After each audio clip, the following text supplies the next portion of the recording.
السلام عليكم، يا اهلا بيكم في مطبخي المتواضع ومعايا ميزاني المتواضع. وهنعمل النهارده حاجه سهله جدا وحلوه قوي هتعجبكم. هنعمل حمام كريم.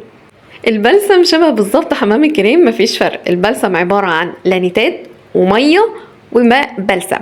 حمام الكريم برضو عباره عن لانيتات وميه وماء بلسم، ولكن النسب بتختلف.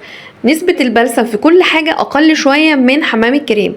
حمام الكريم بيحتاج زيوت أكتر، بيحتاج إضافات دهنية أكتر، فبالتالي مش بنكتفي باللانيتات بس، بنحط كمان مستحلبات زيادة وشموع عشان تربط الطور الزيتي بالطور المائي. وده الحقيقة عشان يخدم هدفهم. يعني البلسم كل الهدف منه ان هو يشيل التشابك، يسهل تسريع الشعراية وبيرطبها ترطيب خفيف، ولكن حمام الكريم الهدف منه ترطيب وتغذية. ويلا بينا مع بعض نشوف هنعمل ايه. ميه سخنه على النار وهنحط معاها الشموع بتاعتنا واحده واحده. اضيف عليها الشموع. حطيت 550 جرام من الميه المقطره، وهبتدي احط الشموع بتاعتي اللي هي اللانيتات. حطينا 120 جرام من اللانيت او، وكمان لانيس اللي هي ال 16، يعني السيتوستريل والستايل الاثنين مجموعهم 120 جرام. حطيت كمان ايمالجين، حطيت 15 جرام من الايمالجين، وكمان هنحط البي تي ام وهنحط منه 10 جرام من البي تي ام اس، ونقلبهم كده مع بعض في الميه السخنه، ونسيبهم مع بعضهم ياخدوا يدوا مع بعض لحد ما يدوبوا في الميه، ونحس ان هو مفيش اي حاجه لسه، يعني زي ما هي. وبراحتهم كده. خلينا بقى نعمل الطور الدهني اللي عندنا او الطور الزيتي. هحط ايه؟ هحط زبده شيا 30 جرام، وهنحط الفازلين بتاعنا 25 جرام، وهنحط كمان زبده الكاكاو 25 جرام، وطبعا مش هننسى اللانولين 25 جرام. الحاجات دي حلوه قوي في ترطيب الشعرايه. بصوا يا جماعه، انا جايبه لكم اسهل حمام كريم ممكن تعملوه، والتكلفه بتاعته حلوه قوي قوي قوي وتجاريه. عندي هنا الجزء اللي عندي في الشموع والميه يعتبروا الحمد لله يعني دابوا خالص. هنحط بقى اللي هو الزبد بتاعتنا دي وندوبها معاهم بالراحه كده وهيدوبوا.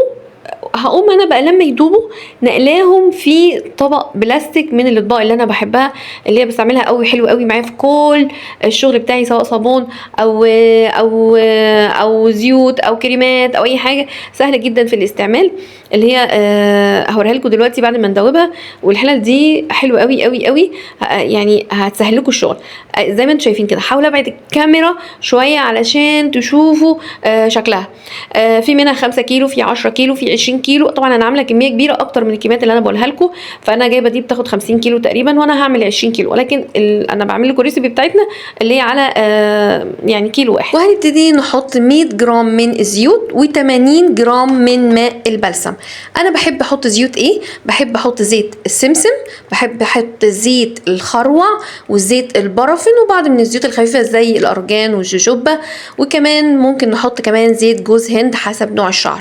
حطوا الزيوت اللي انتوا حابينها. طبعا انا رحت الشغل وجيت لقيته متجمد بالشكل الجميل ده. ممكن نحط كمان حليب الشوفان، حتى 25 جرام من حليب الشوفان، دي حاجه اختياريه بالنسبه لكم، بحب اضيفه بيدي ترطيب حلو. وهنحط كمان الفيتامين اي، وهنحط بنسينول. فيتامين اي هحط 10 جرام، بنسينول هحط 15 جرام.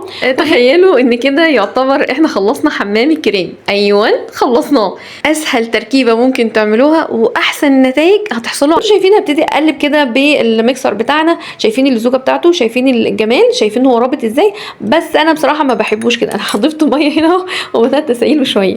والمرحله دي بقى مرحله اضافه الروايح واضافه كمان الماده الحافظه. هنحط 10 جرام من الماده الحافظه، والروايح بتاعتنا اللي انتوا حابينها تضيفوها. ممكن تحطوا كمان اي، بصوا عايزه اقول لكم ان حمام الكريم اي حاجه تحبوا تضيفوها ضيفوها.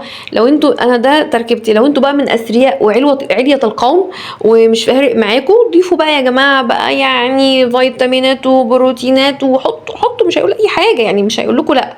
ولكن انا ده اللي انا بعمله، وحلو قوي قوي وجايب معايا نتائج كويسه جدا. انا شايفين ضربته وخلصته، شايفين القوام. لو انتوا عايزين قوام اكتر كثافه من كده بنقلل كميه الميه.